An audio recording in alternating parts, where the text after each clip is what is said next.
नेतृत्व करने वाले लोग हैं, जो किसानों को बॉर्डर पे लीड करने वाले लोग हैं, उन लोगों को एक एक करके उठा करके जोड़ों में डालने लग रहे हैं। किसान नेताओं की अभी तक कोई प्रतिक्रिया नहीं आई है। कोई 100-200 किसान जो निहत्थे हैं वो 10,000 पुलिसकर्मी पर जानलेवा हमला करेंगे। इससे नहीं तो आंदोलन का वही रूप जो 2 साल पहले था वो आपको देखने को मिलेगा। आपको नाक भी रगड़नी पड़ेगी, आपको माफ़ी मांगनी पड़ेगी। अगर ये डीएसपी अधिकारियों पर भी कहीं ना कहीं ईडी का दबाव डल चुका है। हमें तो कल पता चला है कि वो जेल में डाल दिया है। अरे कहाँ है कहाँ नहीं है हमें नहीं मालूम हुआ। नमस्कार, मैं हूं अजय भारद्वाज और आप इस समय ग्राउंड मीडिया देख रहे हैं। साथियों, इस वक्त जींद जेल के बाहर हमारी टीम मौजूद है। पीछे कहूंगा कैमरामैन को कि एक बार घुमा करके दिखा दीजिएगा, क्योंकि किसान आंदोलन से जुड़ी तमाम तस्वीरें लगातार हम आपके सामने लेकर के आने लग रहे हैं। साथियों, कल की एक वीडियो आपने देखी थी, भाई किसान नेता जो युवा किसान नेता है अक्षय नरवाल, उनका इंटरव्यू भी हमने लिया था। करीब जब जैसे इंटरव्यू लिया उसके आधा घंटा बाद उनको सुनने में जो आ रहा है कि गिरफ्तार करके इसी जेल में बंद कर दिया गया है। एफआईआर की कॉपी है, एफआईआर की कॉपी हाथ में है और धारा 307 जैसी संगीन धाराएं लगा करके उनको जेल में बंद कर दिया। साथियों, परिवार के ऊपर क्या बीत रही होगी आप खुद सोच सकते हैं। लेकिन अक्षय नरवाल के जो विचार थे, उस दिन इंटरव्यू लिया था, वो कह रहे थे भाई किसानों के लिए भले ही मेरी जान क्यों न चली जाए तो जान देने के लिए भी तैयार है, क्योंकि इसकी जो विचारधारा है वो क्रांतिकारी विचारधारा है। फिलहाल सुशील नरवाल और प्रियंका खरकराम जी युवा किसान नेता और नेत्री हमारे साथ मौजूद है। और अक्षय नरवाल का जो भाई है भाई हमारे साथ है, क्या नाम जी? शमशेर नरवाल भाई अक्षय के बड़े भाई हैं और पहुंचे हैं जेल में, आज मिलकर के भी आए हैं। मुलाकात हुई आपकी? हाँ, मुलाकात हुई भाई। क्या बोले? मैं ठीक हूँ। अरे आंदोलन कैसा चल रहा है? हाँ। आज जो मीटिंग हो रही है वहाँ पे कौन कौन गए हैं? हाँ। तो उस बारे में उसने सारी बातचीत हुई मेरी उससे। हाँ। तो वो ये यानी कि जेल के अंदर भी ये आंदोलन की चिंता कर रहे हैं। वो हंस रहा था और ये कह रहा था कि मान और मौसी ने सब ने कह दिए मैं सही हूँ, जय भी दिन रहूँगा, मैं सही हूँ, वो मैंने कोई दिक्कत नहीं है। तो कुछ पूछा आपने कि जो धाराएं लगी है कोई तोड़ फोड़ या किसी उसमें शामिल मैंने था? पूछा था भाई के कारण हुआ है, कैसे भीतर हुआ तू? हाँ। और ये कह रहा था कि हमारी गाड़ी खड़ी थी। हाँ। मैं गाड़ी लेने जा रहा था। हाँ। तो जो पुलिस फोर्स जो भी लाठी चार्ज कर रही थी, हाँ। हम 2 जने थे, हमने बोला हाथ खड़े कर लिए। हाँ। हाथ खड़े कर लिए तो उसके बावजूद भी हमें गिरफ्तार कर लिया। हमारा कोई भी कसूर नहीं था उस टाइम पे।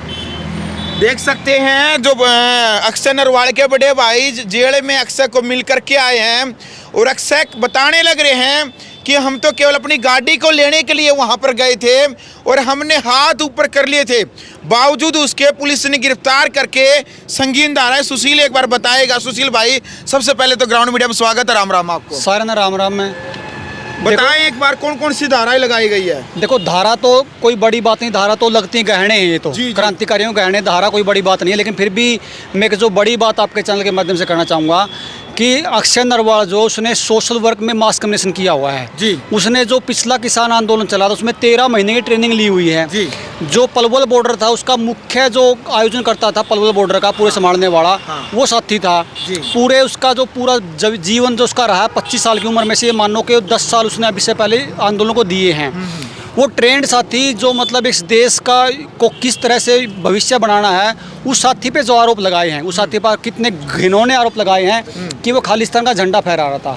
जो साथी इस देश के लिए दिन रात एक करना चाहता है। यानी कि आरोप ये लगाए गए कि वो खालिस्तान का झंडा फहराने लग रहा था। मतलब अगर वो कल को जब इस पे ये दाग लगाया है, हाँ। जो साथी अपने जीवन को इस देश के लिए न्यौछावर करना चाहता है और उस पे इस तरह के आरोप लगाओगे तो कल को जब जेल से निकलेगा, हाँ। समाज उसको किस दृष्टि से देखेगा और उसका भविष्य के बारे में, जो अपने संविधान के बारे में क्या राय होगी, ये सबसे दुखद है। क्योंकि हमें पता है हमारा जो साथी है वो ट्रेंड साथी है। अगर इसकी जगह कोई नया साथी होता, मान लेते कि इस तरह घटनाक्रम हो जाता।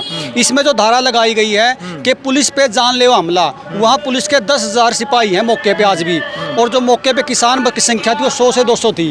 कोई 100-200 किसान जो निहत्थे हैं वो 10,000 पुलिसकर्मी पे जानलेवा हमला करेंगे, इससे बड़ा हास्यास्पद कोई कुछ नहीं हो सकता। और जो धाराएं लगाई गई इसलिए लगाई गई ताकि ये जो चुनाव है, चुनाव तक तो कम से कम जो ये किसान नेता है, क्योंकि ये अब जो हरियाणा नेतृत्व देने वाला था वो युवा नेतृत्व देने वाला था, जिसमें अक्षय मुख्य चेहरा था। इस बात को सरकार को पता था। बिल्कुल। तो किस तरह से जब तक चुनाव रहे तब तक इनको अंदर रखना है, ये पूरा इंतजाम सरकार ने किया है। लेकिन सरकार गलतफहमी में है, आंदोलन कभी इस तरह कुचले नहीं जा करते। इतिहास गवाह है, हरियाणा में जब भी आपने जाति की है, आंदोलन उठे हैं। हमारे संगठन भारतीय किसान संघर्ष समिति लगा लीजिए या जनता सरकार मोर्चा लगा लीजिए, अब तक हमारी मूक सहमति इस आंदोलन में थी। लेकिन जो सरकार ने घटनाक्रम किया है, सरकार, मुझे ऐसा लगता है कि सरकार ये चाहती है कि ये आंदोलन उग्र हो और उठे, क्योंकि सरकार को, बीजेपी को ऐसा लगता है कि इस आंदोलन को उठने से उसको उसकी वोट बैंक में इजाफा होता है। सरकार इस गलतफहमी में है। तो इतिहास गवाह है, पहले भी जेल के जो दरवाजे हैं वो रात को 12 बजे भी खुले हैं। तो एक गलती सरकार जो की, इसको जितना जल्दी हो सकता है इसको सुधार ले, नहीं तो आंदोलन का वही रूप जो 2 साल पहले था वो आपको देखने को मिलेगा। आपको नाक भी रगड़नी पड़ेगी, आपको माफ़ी मांगनी पड़ेगी, आपको सारे काम करने पड़ेंगे। और MSP की जो लड़ाई है वो बिल्कुल लड़ाई सही है, उसमें देर सवेर सारे किसान शामिल होंगे, इसमें कोई दो राय नहीं है। दो राय नहीं है।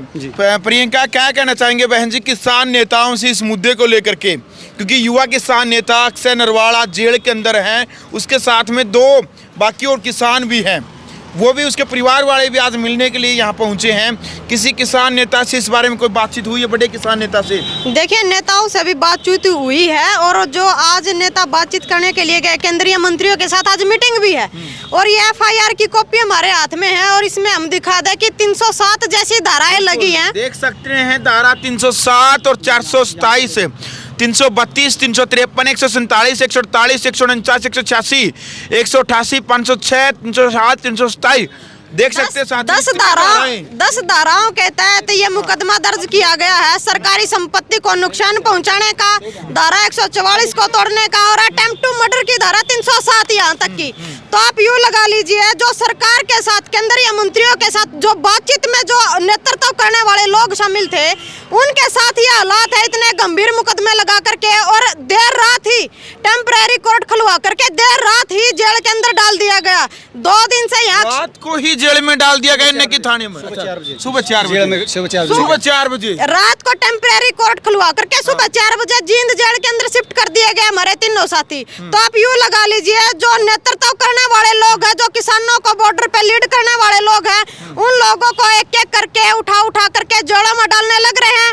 किसान नेताओं की अभी तक कोई प्रतिक्रिया नहीं आई है। और हम सरकार को एक बात कहना चाह रहे हैं कि हरियाणा में अभी तक कई मूवमेंट नहीं चल रही है, लेकिन भावनाएं किसानों के साथ है, पंजाब के किसानों के साथ है। यदि हरियाणा के युवाओं के साथ ये हालात करेंगे और युवाओं के भविष्य के ऊपर लात मारने का सरकार काम करेगी, तो निश्चित तौर पे जींद से इस आंदोलन का गढ़ देखने को मिलेगा। और आज सिसाई गांव भी इस बात पे इकट्ठा हुआ है, कल गतौली गाँव भी इकट्ठा हुआ था, जो जींद के गाँव है, और हिसार का गाँव सिसाई इकट्ठा हुआ। तो लगातार आज गोगड़िया गाँव और जितने भी खटखड़ गाँव है, सभी गाँव में हम जाकर के बातचीत भी करे। भाई, गाँव का रुझान भी आ रहा है, हरियाणा को एक नेतृत्व करने वाले लोग चाहिए हैं। हरियाणा में इस आंदोलन की चिंगारी देखने को मिलेगी यदि यही हालात किसान नेताओं के साथ रहे तो। राज्य सरकार के साथ बातचीत भी है, और देखते हैं हम बातचीत में क्या रहता है। लेकिन इतने संगीन मुकदमे हमारे नेताओं के ऊपर लगाए हैं, उनमें यूँ लगा लीजिए 6 महीने तक तो जमानत है ही नहीं, बाकायदा सीधी 10 साल की सजा है। तो हमारे पास सारी वीडियो क्लिप है जो जहाँ से वो उठाए गए थे। ऐसे मुकदमे लगाए, अटेम्प्ट टू मर्डर कह रहे भाई, वहाँ पे ITBP की इतनी बड़ी फोर्स तैनात थी, उल्टा मारपीट किसानों के साथ की गई, किसानों की गाड़ी तोड़ी गई जो कि थाने के अंदर खड़ी की गई है, किसानों की संपत्ति को नुकसान किया गया। लेकिन सारे झूठे जो मुकदमे हैं वो किसानों के ऊपर लगाए गए हैं। इसमें तमाम हरियाणा की जितनी भी लीडरशिप है, सभी की मीटिंग भी चल रही है, और फिर इस पर कोई बड़ा फैसला भी जरूर होगा। जी देख सकते हैं किस, हाँ सुशील, एक बार कोई बात है, एक बार अधूरी रह गई है। देखिए, जो सरकार के साथ साथ मैं उन किसान नेताओं को भी निवेदन करता हूं जिन्होंने ये कॉल दी थी, जिन संगठनों ने।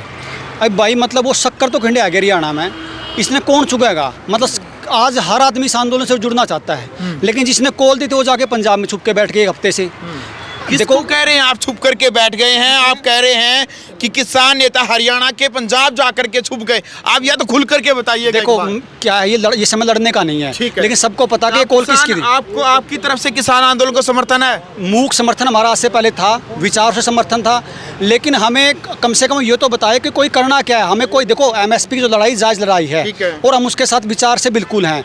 लेकिन जो कॉल देने वाले थे, आज हरियाणा, पूरा हरियाणा इस आंदोलन में शामिल होना चाहता है, लेकिन वो समझ में ये नहीं आ रहा कि जाए तो जाए कहाँ। वो ले दे के न्यूज़ देखते हैं, न्यूज़ में दाता सिंह वाला का नाम आता है, वो बेचारे दाता सिंह वाले चले जाते हैं। दाता सिंह वाले में पुलिस ने कुछ लोग पहले ही पत्थर मारने के लिए बिठा रखे हैं। जैसे ही पत्थर पुलिस पे एक दो पड़ता है, वो जानबूझ के उनको डंडा परेड करवा देते हैं। कम से कम भी 50-60 युवा जेल में इस समय हैं। ये जो प्रवीण भाई है, उसके यतीम जो छोटे छोटे बच्चे हैं, उनका कौन घर चलाएगा? कम से कम भी 200 वाहन, 200 ट्रैक्टर थाने में खड़े हैं। एक भी जिसने आंदोलन चलाया हुआ है, एक सिंगल स्टेटमेंट भी, जो किसान साथी, जो किसान नेता गिरफ्तार हुए हैं, एक सिंगल स्टेटमेंट भी नहीं दी है। मतलब आज भी बहुत सारे जो परिवार उनके वो ढूंढ रहे हैं कि हमारे बच्चे हैं कहाँ पे। कईयों को तो आज तो ये नहीं पता कि उनके बच्चे जेल में जा चुके हैं। इस आंदोलन को बेवारसा बना दिया गया, लेकिन इतनी अच्छी टीम हरियाणा में थी, अगर सबकी सहमति से आंदोलन होता तो बहुत अच्छा होता। फिर भी मैं एक निवेदन करना चाहता हूँ, वो अपने अहंकार में रहें, अपने अहंकार में, लेकिन जो बाकी किसान नेता हरियाणा में है, मैं उनसे हाथ जोड़ता हूँ कि अपना कोई बात नहीं, आप अपना अहंकार त्याग दीजिए, क्योंकि लड़ाई किसानी की है, आप किसानों को बचा लें। सरकार तक कोई चेतावनी देना चाहते हैं कि कब तक छोड़ दे, वरना कोई ठोस कदम खा पंचायतों की तरफ से या कोई अपील करना चाहते हैं? यदि नहीं छोड़ा जाता है अक्सर नरवाल जैसे नेताओं को, तो कोई अपील या कोई चेतावनी देना चाहते हैं? एक ही लाइन में चेतावनी है, सरकार के पास समय बहुत कम है। हाँ, घंटों का समय है जी। छूट जाए तो बहुत अच्छा है, ठीक है। नहीं सरकार को मुँह की खानी पड़ेगी। आपकी तरफ से कोई संदेश देना चाहते हो सरकार को, कोई चेताना चाहते हो, कोई बात? देखिए, एक संदेश तो मेरा उन किसान नेताओं को है जो पंजाब के अंदर बैठे और जो लीडरशिप करे इस प्रोटेस्ट की। एक संदेश उनको है कि आपकी जो टेबल के ऊपर बात करने वाले लोग हैं, जो आपकी माला उसमें से एक एक करके मोती को उठा करके जेलों के अंदर डाला जा रहा है, तो आपकी माला कहीं ना कहीं टूटने लग रही है। यदि आज उस पर कोई प्रतिक्रिया नहीं है, तो कल को किसी दूसरे नेता को उठा करके अंदर डाला जाएगा। सबसे पहले उन नेताओं को मेरा एक सुझाव भी ये विचार है कि आप उसके ऊपर प्रतिक्रिया दीजिए। जब आपकी स्टेट बॉडी में जो शामिल है, जो सरकार के साथ बातचीत करते हैं, उनमें वो बंदा शामिल है और आप उसके लिए कोई प्रतिक्रिया नहीं दे रहे हैं। और दूसरी बात, हरियाणा सरकार को एक चेतावनी है, और बकायदा हमारी हाई कोर्ट ने भी पैरवी की है कि जो रास्ते बंद किए गए हैं, और हरियाणा के अंदर केवल अक्षय नरवाल ही नहीं, जिनके मतलब परिवारों को भी ये नहीं पता कि हमारे बच्चे हैं कहाँ पे, उनका कोई नेतृत्व नहीं कर रहा है। तमाम हुए साथी भी हरियाणा के, हमारे बच्चे जो युवा हैं वो जेलों के अंदर पड़े हैं। तो सरकार को एक सख्त चेतावनी भी है। अभी तक तो हरियाणा में मूवमेंट छिड़ी नहीं है। सरकार अपने इस बैम में ना रहे कि हरियाणा के संगठन अलग अलग है, हरियाणा के युवाओं के ऊपर वार करने का ये सरकार काम करेगी तो निश्चित तौर पे हरियाणा की खपे भी रोड पे आएंगी और तमाम जितने किसान संगठन है वो भी रोड पे आएंगे। इसमें लाइन ये है कि जहाँ जो अब जेलों में है ना, वो लगभग दूसरे जिलों से है, जानबूझ के दूसरे जिलों को टारगेट किया गया है। तो कोई बाहर का जिला का साथी अगर जींद में किसी का बच्चा जेल में है तो हमारे संपर्क कर सकता है। उसको वकील की ज़रूरत है या कोई भी उसको ज़रूरत है, कोई समस्या है, तो हमारा नंबर भी लिख लीजिए चाहे तो 98-120-19-487। किसी का बच्चा अगर जींद जेल में है, कोई दूसरे जिले का, किसी तरह की मदद चाहिए उसको, तो हम उसके लिए खड़े हैं। देख सकते हैं मदद के लिए अपना नंबर सुशील नरवाल ने दिया है कि यदि किसी भी जिले का यदि जो साथी, किसान साथी जींद जेल के अंदर डाल दिया जाता है, तो उसको घबराने की ज़रूरत नहीं है, उसको वकील की ज़रूरत नहीं है, किसी भी तरह की टेंशन लेने की ज़रूरत नहीं है। अक्सर सुशील नरवाल ने अपना नंबर है वो दिया है, आप संपर्क भी कर सकते हैं। क्या कहना चाहेंगे, 3 किसान साथियों को जींद जेल के अंदर डाल दिया गया है?